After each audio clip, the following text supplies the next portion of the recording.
Welcome to 60 Skills. Today we are going to discuss why equilibrium works. All right, first, what is equilibrium? Equilibrium is a state of balanced forces within the human body, spirit, and mind. Now, when this happens, equilibrium results in Akasha, or the power of the void, arising. And once you can generate Akasha, accessing non-dual light becomes far easier. Okay, that's some nice theory. Let's talk a little bit about the mechanics behind how equilibrium works. Okay, in theory, by simply working the electric and magnetic lines of force hard enough, you can in fact generate a deep state of equilibrium. And one of my students actually encountered non-dual light just by aggressively working these two lines of force. However, that's kind of hard to do because getting that electric and magnetic energy to develop in equal amounts to establish equilibrium is kind of tricky.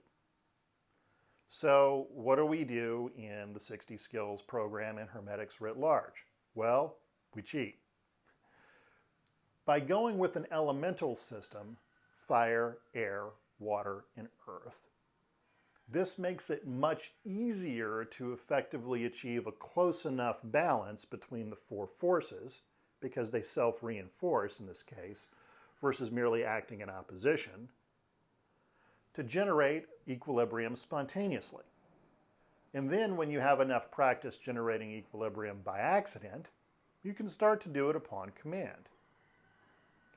So let's get a little more into the details of how this is done. First, you learn to generate elemental air. Why do we start with air? Well, in the learning process, you start with air because it is an intermediate stage between fire and water.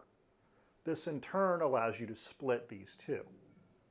Now, when establishing equilibrium, you actually start with fire. And I'll get to that in a minute.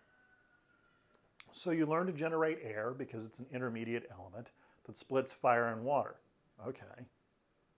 This in turn makes it much easier to work with the other elements. So when you go to establish equilibrium, you establish it by generating elemental fire first, which is clearly an electric energy. You then place that into the head. You then generate air element, that intermediate state, and you place it in the upper chest, and it generates a floating sensation. You then generate water elementally and place that into the abdomen. And this is a cool contracting energy that counterbalances the fire energy. Finally, you generate earth energy from the level of the hips down the legs through the rest of the body. This generates a sensation of heaviness and stillness, and it counterbalances the floating aspect of elemental air. At this point, you've counterbalanced the electric and magnetic forces and the floating and the sinking forces. Now, skipping over into equilibrium is pretty easy.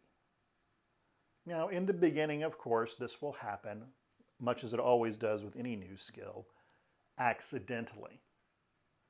One of the reasons why I teach equilibrium in a seated posture is I've noticed an interesting habit of students actually passing out. Well, why would this happen? We all walk around with various levels of unequal forces in the body. And a lot of this is just because of who we are, because our body's built a certain way, because we follow a certain diet, because we engage in certain activities, because we're born a man, because we're born a woman, because we've had certain accidents, because we've used certain substances, because we have certain beliefs, so on and so on and so on. So everyone you see walking around you, even master level practitioners, are typically imbalanced in one way or another.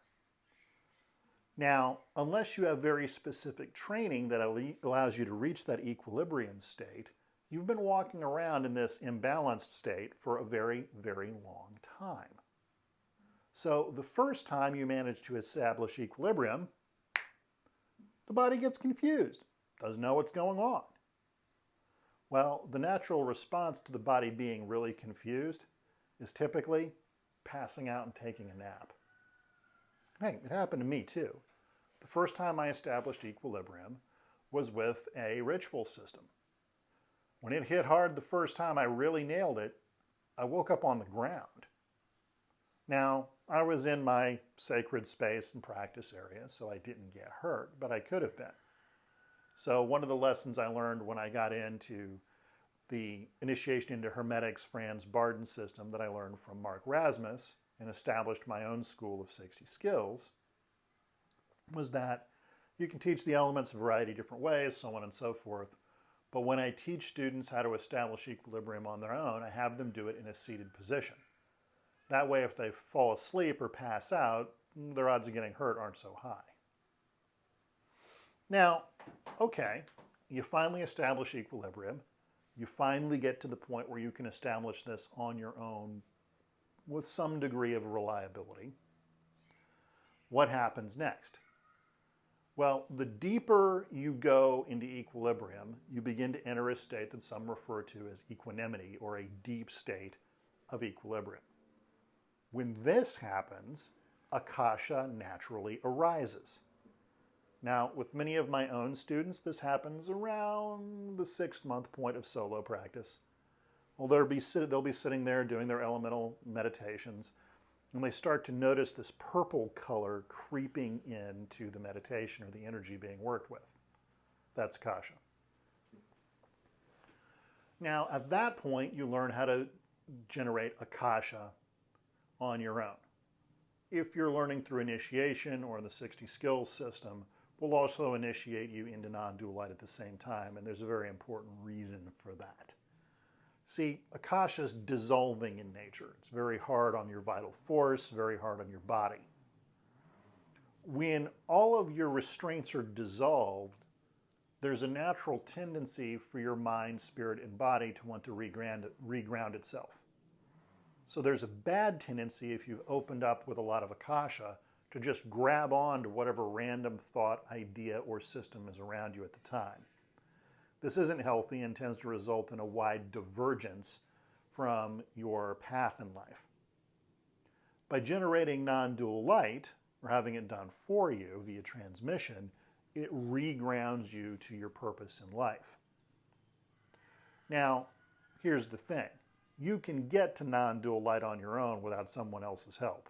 Many people achieve this on their own. They just tend to keep it to themselves for a variety of reasons. That said, having a good methodology through the establishment of equilibrium and being initiated into it makes it a whole hell of a lot easier. There is an odd thing that I have seen, though, is that people who've achieved enlightenment purely on their own tend to be much energetically stronger than people who learned care of the benefit of a system. I'm not exactly sure why that is. It just seems to be the way it works. But that's the reason why establishing equilibrium is so effective and, quite frankly, why it's so important. So if you enjoyed today's lecture, please give us a like and hit the subscribe button down below.